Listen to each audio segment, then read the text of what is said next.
কষ্ট হইতো, মাথা ব্যথা থাকতো, এই পলিপাসের অনেক কষ্টগুলো উনার ছিল।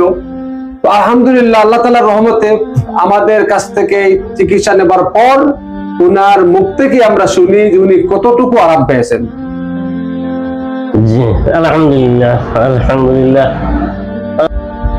আল্লাহ রহমতে আমি আপনার আল শিফা সেন্টারও আওয়ায় আপনার মাধ্যমে যে পলিপাসের কাজটা করছেন বা আমার এখন আরাম হয়েছে।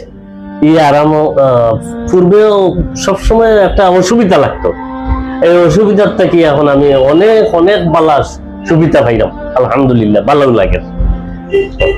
ধন্যবাদ ভাই আপনাকে। তো আমি আপনাদের মধ্যে যারা আজকে আমাদের ভিডিওটা দেখবেন, তো যাদের পলিপাস হয়েছে বা নাকের ভিতরে মাংস বৃদ্ধি হয়ে গেছে, তো তাদের জন্য আমাদের আশিফা মেডিসিন এন্ড হিজামা সেন্টারে চমৎকার ট্রিটমেন্টের ব্যবস্থা আছে। আমরা সম্পূর্ণ ন্যাচারাল মেডিসিনের মাধ্যমে ট্রিটমেন্টটা দিয়ে থাকি। তো আমাদের কাছ থেকে এই পর্যন্ত যারা ট্রিটমেন্ট নিছেন আল্লাহর রহমতে তারা অনেক সুখী, অনেক হ্যাপি আছেন, অনেক সুস্থ আছেন। তো আমরা চাই যারা এই কষ্টের মধ্যে আছেন পলিপাস নিয়ে, নাকের মাংস বৃদ্ধি নিয়ে, তারা আমাদের এখানে ইনশাল্লাহ আসতে পারেন। আপনাদেরকে আমরা খুবই যত্ন সহকারে এই ট্রিটমেন্টটা দিয়ে থাকি।